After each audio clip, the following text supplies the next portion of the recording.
La dernière tactique de la Russie, les bombes planantes, parce que quand vous manquez de stratégie, vous lancez des bombes de loin et espérez le meilleur. Bien sûr, ils peuvent larguer ces bombes depuis leurs propres frontières, mais cela montre simplement à quel point ils ont peur de s'engager dans le véritable combat. Mais l'Ukraine, il ne joue plus la défense. Après des mois à subir ces frappes lointaines, l'Ukraine en a assez. Ils ne se contentent pas de tenir leur terrain, ils renversent la situation. Maintenant, l'Ukraine utilise les mêmes tactiques de bombes planantes, ripostant avec leur propre armement avancé et retournant la situation contre la Russie. La Russie pensait qu'ils pourraient briser l'Ukraine. Maintenant, ce sont eux qui sont chassés. Plongeons dans la façon dont l'Ukraine a maîtrisé cette nouvelle ère de la guerre et mène le combat directement à la porte de la Russie. Commençons par les bombes planantes russes. Les bombes planantes sont des munitions guidées de précision conçues pour des frappes ayant à longue portée, transformant les bombes larguées, radées par avions standards en armes mortelles capables d'engager des cibles pendant à distance, contrairement aux bombes traditionnelles qui nécessitent que les avions survolent directement leurs cibles. Les bombes planantes, équipées d'ailes et de systèmes de guidage, peuvent planer vers leurs cibles après avoir été larguées depuis des avions à haute altitude. L'Union soviétique, prédécesseur de la Russie, a développé avec succès la technologie des bombes planantes, en se concentrant sur la famille de bombes Fugasnaya, Aviationaya, Bomba. Fugasnaya. Aviationaya Bomba est un acronyme qui se traduit par bombes aéronautiques à haute explosivité. Et une bombe de cette famille, la Fugasnaya Aviationaya Bomba 500 062, a en fait été l'une de celles qui ont laissé des parties entières de villes ukrainiennes en ruine. Le nom de cette bombe révèle ses capacités redoutables. Le nombre 500 indique le poids de la bombe, 500 kg, soit environ 1100 livres. La partie 1062 indique l'année de production de cette bombe, 1962. Mais les bombes qui ravagent l'Ukraine ne sont pas les mêmes que celles produites à l'origine par l'Union des républiques socialistes soviétiques. Non, ces bombes étaient des bombes dites stupides, des munitions non guidées larguées directement sur une cible depuis un bombardier. Le nouveau et amélioré Fugasnaya Aviationaya Bomba 500 dispose d'un module unifié de glissement et de correction, ou module unifié de glissement et de correction en abrégé. Un système de guidage et une fonction de glissement qui transforment essentiellement les bombes aériennes ordinaires en bombes planantes, avec une portée plus longue et des capacités de frappe plus précises. Le traceur Global Positioning System, les ailerons stabilisateurs et les ailes déployables permettent à la bombe de planer sur des distances allant jusqu'à 40 miles avant l'impact. Cette mise à niveau transformative coûterait environ 25 000 $, ce qui en fait une alternative nettement moins chère par rapport aux missiles de croisière et balistiques, qui peuvent coûter des millions de dollars. En d'autres termes, ces bombes étaient bien à bon marché, mais destructrices. En réalité, pour ces bombes, même le terme destruction semble un euphémisme. Le Fugasnaya Aviationaya Bomba 1000 Ekinantos, surnommé le destructeur de bâtiments, porte bien son nom. Ce monstre pèse une stupéfiante 1,5 tonnes et peut générer une puissance explosive bien supérieure à celle de l'artillerie traditionnelle. Pire encore, Moscou a déjà annoncé des plans pour créer une bombe plane encore plus grande, la Fugasnaya Aviationaya Bomba 3000 de 3 tonnes 4, ainsi qu'une nouvelle variété, le Drel, destinée à contenir des munitions à sous-munitions. Cela ne fait que prouver que la Russie est déterminée à intensifier sa brutalité. Les bombes planes existantes sont compatibles avec les avions de 4e et 5e génération, faisant du Sukhoi Su-34M leur porteur principal dans l'armée de l'air russe. Les bombes sont attachées à des points durs sous les ailes de l'avion, comparables à l'américain Douglas F-15 A Strike Eagle, et sont larguées sur leur cible sans que les pilotes russes ne franchissent l'espace aérien ukrainien. Mais quand ces bêtes ont-elles été larguées pour la première fois en Ukraine ? Examinons la chronologie de la guerre des bombes planes russo-ukrainiennes. Mars 2023, dans les heures sombres. Le 24 mars, le calme de l'oblast de Soumy, nord-est de l'Ukraine, a été brisé par le rugissement des avions russes au-dessus. Ces jets ont largué 11 munitions plus tard, identifiées comme les bombes Fugasnaya Aviationaya Bomba 500 modifiées. C'était la première fois que des bombes à guidage intelligent étaient utilisées en Ukraine. Cependant, l'Ukraine n'avait pas l'intention d'accepter cette nouvelle vague de destruction. Le pays travaillait à sécuriser ses propres bombes à guidage, les JDAM, développées par l'armée américaine. Bien que similaires aux bombes russes, elles sont beaucoup plus sophistiquées. Leur objectif a toujours été le même, mener des frappes à faible risque et à haute récompense tout en minimisant les dommages collatéraux, quelque chose que la Russie ne connaît pas. La version de ces munitions guidées de précision qui est arrivée en Ukraine était le JDAM-ER, Extended Range, une bombe guidée de précision avancée, lancée par avion, dotée d'un kit d'aile supplémentaire. Cette conception permet au JDAM-ER de frapper des cibles jusqu'à 45 miles, triplant la portée originale du Joint Direct Attack Munition d'environ 15 miles, augmentant ainsi significativement sa capacité de mise à distance. Le Joint Direct Attack Munition est connu pour sa précision remarquable, frappant à quelques mètres de sa cible. La capacité de tirer et d'oublier de l'avion lanceur lui permet de se retirer immédiatement après le largage de la bombe, améliorant la sécurité et la survie de l'équipage. En pratique, les pilotes ukrainiens pouvaient engager des cibles russes de grande valeur comme les postes de commandement, dépôts de munitions et autres infrastructures critiques à distance sûre, hors de portée des défenses aériennes russes mortelles. Le 31 mars 2023, l'Ukraine a confirmé l'utilisation au combat des bombes de précision, Joint Direct Attack Munition. Yuri Ignat, porte-parole du commandement de la force aérienne ukrainienne, a été direct sur ce point. Nous utilisons des bombes Joint Direct Attack Munition, c'est ainsi qu'il a commencé son exposition. Ignat a également dit que ces bombes sont légèrement moins puissantes, mais que leur précision en fait un outil redoutable dans le combat. Bien que les détails sur les types de Joint Direct Attack Munition soient rares, les spéculations indiquent que l'Ukraine pourrait utiliser des corps de bombes de 500 livres ou même de 1000 livres, plutôt que les versions de 2000 livres plus massives. C'est pourquoi INAT les a qualifiées de légèrement moins puissantes. Selon des rapports, l'Ukraine n'a reçu qu'un stock limité de ces bombes, suffisant pour quelques frappes cruciales. Une de ces frappes se produirait environ un mois plus tard, lors de la bataille de Bakhmout en avril 2023. La bataille de Bakhmout faisait rage depuis le début de juillet 2022, évoluant en l'une des confrontations les plus intenses de la guerre russo-ukrainienne. Début 2023, les combats ont évolué en une guerre urbaine brutale, les troupes ukrainiennes repoussées pour défendre le centre-ville. Le 26 avril, malgré le chaos, l'armée de l'air ukrainienne a mené une attaque ciblée. Deux MiG-29 se sont élevés dans le ciel et ont largué 4 bombes à glissement. GBU-62B, Joint Direct Attack Munition, de 225 kg, sur un immeuble de grande hauteur dans la partie de Bakhmout, contrôlée par les Russes. Le bâtiment a été ciblé pour éviter son utilisation comme poste d'observation ou position de combat. Bien que la frappe n'ait pas modifié l'issue globale de la bataille, qui a finalement vu les forces ukrainiennes perdre le contrôle de Bakhmout, elle a démontré l'efficacité du bombardement de précision dans le conflit et a probablement contraint les forces russes à adapter leur tactique en réponse.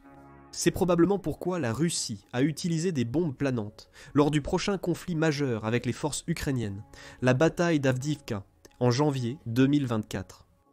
Bien qu'Avdiivka soit un champ de bataille contesté depuis 2014, la dernière bataille d'Avdiivka a commencé le 24 février 2022, avec l'invasion à grande échelle de l'Ukraine par la Russie. Cependant, c'est en 2024 que les forces russes ont établi une supériorité aérienne limitée et revendiqué la victoire, marquant leur premier gain territorial significatif en 9 mois. Les bombes planantes ont joué un rôle majeur dans ce gain. Dans un mouvement décisif, la Russie a déchaîné un torrent de bombes planantes sur les positions ukrainiennes, exploitant leur simplicité et leur rentabilité. Des rapports indiquent que les avions de guerre russes ont largué plus de 600 bombes planantes FAB sur Avdiivka en seulement 4 semaines, dévastant les défenses de la ville. L'Institut pour l'étude de la guerre a noté que la dépendance croissante envers les bombes aériennes guidées a permis à l'aviation russe d'éliminer les forces ukrainiennes retranchées. La bataille d'Avdiivka a enhardi les Russes, qui ont intensifié leur utilisation imprudente de bombes planantes. Selon le président ukrainien Volodymyr Zelensky, rien qu'en mars 2024, la Russie a largué plus de 3000 bombes planantes sur l'Ukraine. En avril 2024, encore 3200. Pour empirer la situation, la Russie a réussi à brouiller les munitions air-sol américaines fournies à l'Ukraine, nuisant considérablement à ses capacités défensives. Mais encore une fois, ni les États-Unis ni l'Ukraine ne sont restés les bras croisés. Donc les États-Unis ont poussé pour accélérer le déploiement d'armes avancées comme la bombe de petit diamètre lancée depuis le sol, ou Ground Launched Small Diameter Bomb en abrégé. Cette arme innovante a combiné une bombe planante guidée avec précision, la GBU-39B, avec un moteur de fusée de 227 mm, permettant aux lanceurs au sol de frapper à une distance d'environ 93 miles. Mais 2024, les États-Unis ont continué à chercher des moyens d'aider l'Ukraine à gagner la dévastatrice guerre des bombes planantes. L'US Air Force a commencé à acquérir des seekers supplémentaires, dont le but était d'améliorer les bombes JDAMER fournies à l'Ukraine, en leur permettant de cibler directement les brouilleurs Global Positioning System. Ce mouvement répondait aussi à la crainte grandissante que le brouillage russe compromette sérieusement l'efficacité des munitions guidées par Global Positioning System fournies par l'Occident, dont les JDAMIR. Ces avancées étaient plus urgentes que jamais, car l'efficacité des armes fournies par l'Occident, comme les obus d'artillerie de précision Excalibur, est passée de juste 70% à 6% en quelques semaines, les forces russes adaptant leur capacité de guerre électronique. La Russie s'appuie désormais fortement sur les bombes planantes lors de sa nouvelle offensive dans l'oblast de Kharkiv, à l'est de l'Ukraine, les utilisant pour préparer le terrain aux troupes au sol. D'après les rapports, Vovchansk Nord a été la cible de plus de 200 bombes planantes en une semaine. Oleksiy Kharkivsky, chef de la police locale, a décrit les conséquences des attaques, soulignant leur impact horrifique sur les civils. Au cours des 6 derniers mois, nous avons été frappés par environ 5 à 10 bombes planantes par semaine. Mais ce mois-ci, nous en avons eu bien plus que jamais, a-t-il partagé, illustrant la nature croissante de l'assaut. L'Ukraine a commencé à riposter, ciblant les positions russes dans le Kherson Oblast, au sud du pays. Alimentées par un esprit guerrier indomptable, les forces ukrainiennes ont déchaîné la puissance des bombes guidées JDAMER, frappant les postes de commandement russes et les dépôts d'artillerie de missiles près du village de Shalborda. Ce n'était pas seulement une rétorsion, c'était une déclaration que l'Ukraine ne reculerait pas face à l'agression. Cependant, certains experts militaires pensent que ces frappes avaient un autre objectif, préparer le terrain pour l'arrivée future des avions de chasse F-16. Plus tard dans la vidéo, vous découvrirez en quoi c'était brillant. Juin 2024. Avec la Russie larguant entre 800 et 1000 bombes planantes sur l'Ukraine en une seule semaine, les forces ukrainiennes se sont retrouvées dans une lutte désespérée pour contrer cette attaque écrasante. Bien qu'ils n'aient pu se défendre contre les bombes planantes russes, ils pouvaient néanmoins frapper des cibles russes avec leurs propres bombes planantes. C'est pourquoi l'armée de l'air ukrainienne a pivoté pour transformer sa flotte de MiG-29 et Su-27 survivants en plateforme de frappe de précision. En équipant ces avions de bombes à petit diamètre fabriqués aux États-Unis, ils ont cherché à renverser la situation. Ces bombes de 290 livres, avec une portée de 69 miles grâce à la guidage par satellite et des ailes dépliables, permettraient aux pilotes ukrainiens d'engager plusieurs cibles lors d'une seule sortie, tout en minimisant l'exposition aux défenses russes. Chaque MiG armé de SDM valant 40 000 $ pièce représentait une capacité nouvellement acquise, permettant à l'Ukraine de riposter avec précision et efficacité. Néanmoins, la cruelle réalité demeurait. Malgré l'innovation et la détermination, l'approvisionnement en SDB et autres munitions restait critique. Alors que la France s'engageait à fournir 50 bombes de glissement modulaires air-sol par mois, et que les États-Unis fournissaient quelques JDAM supplémentaires du contrat de 41,4 millions de $, signé début 2023. Ces chiffres étaient insuffisants face à la capacité industrielle de la Russie, pouvant produire 3000 kits de bombes de glissement chaque mois. Cette production colossale a permis à la Russie de se focaliser sur une autre cible, l'oblast de Donetsk en Ukraine orientale. Comme toujours, ces attaques ne tenirent guère compte de la vie des civils, si bien qu'une seule attaque le 27 juin a entraîné plusieurs victimes civiles à Turetsk, Seliadova et dans le village de Yasenova. À Seliadova, à environ 9 miles du front dans le district de Pokrovsk, 7 immeubles, 5 maisons, 3 bâtiments administratifs et 4 voitures ont été endommagés. Août 2024. Dans l'un des mouvements les plus audacieux depuis le début de l'invasion de l'Ukraine, les forces ukrainiennes ont lancé une incursion dans l'oblast de Koursk en Russie le 6 août, où elles ont affronté les forces armées russes et la garde frontalière russe. Selon la Russie, au moins 1000 soldats ukrainiens ont franchi la frontière le premier jour, soutenus par des chars et des véhicules blindés, forçant le pays à déclarer l'état d'urgence dans l'oblast de Koursk et à envoyer des réserves dans la région. Sans surprise, ce mouvement audacieux a également incité la Russie à ajouter l'oblast de Koursk à sa liste grandissante de cibles militaires. Plus l'Ukraine avançait dans la région, plus elle était bombardée de bombes planantes. Alors que l'incursion sans précédent de l'Ukraine entrait dans sa 3e semaine, les troupes du pays ont capturé près de 500 miles carrés de territoire russe et une centaine de colonies. De son côté, la Russie a largué 27 bombes planantes en une journée. La Russie a également commencé à bombarder les colonies frontalières dans l'oblast de Soumy en Ukraine, qui borde l'oblast de Koursk. En réponse, les autorités ukrainiennes ont commencé à élaborer un plan pour évacuer environ 45 000 résidents de la région. Ce mouvement était la seule option viable car la Russie a intensifié les attaques, ciblant cette région jusqu'à 88 fois en une journée le 22 août causant 209 explosions. En septembre 2024, des rapports ont émergé que l'Ukraine a lancé un projet pour créer des bombes planantes produites localement, transformant les munitions soviétiques en armes de précision. Les ingénieurs ukrainiens ont réalisé une percée, testant avec succès une nouvelle bombe planante pour leur bombardier Su-24 inspiré des armes occidentales. Sa bombe était équipée de systèmes de guidage global, positioning system, et de propulseurs, leur permettant d'atteindre des portées allant jusqu'à 40 miles. Il faudra du temps avant que les usines puissent produire en masse ces munitions pour égaler la campagne dévastatrice de la Russie. Malheureusement, entre-temps, la Russie continuera aussi à terroriser les villes et régions ukrainiennes avec des bombes planantes, comme elle l'a fait en septembre. En une semaine, du 16 au 22 septembre, la Russie a lancé plus de 1000 armes aériennes contre l'Ukraine, selon Zelensky. Ce nombre comprenait plus de 900 bombes guidées. Le 29 septembre, la Russie a ciblé la ville de Zaporijia dans le sud-est de l'Ukraine, à environ 31 miles du front. L'attaque nocturne avec des bombes planantes a blessé au moins 16 civils et détruit plusieurs bâtiments résidentiels. Cette attaque était particulièrement sinistre, car Zaporijia était devenu un refuge pour les civils ukrainiens fuyant les combats à l'est. Il semble que la Russie ne manque jamais une occasion de prouver son engagement à cibler les plus vulnérables parmi la population ukrainienne. Octobre 2024.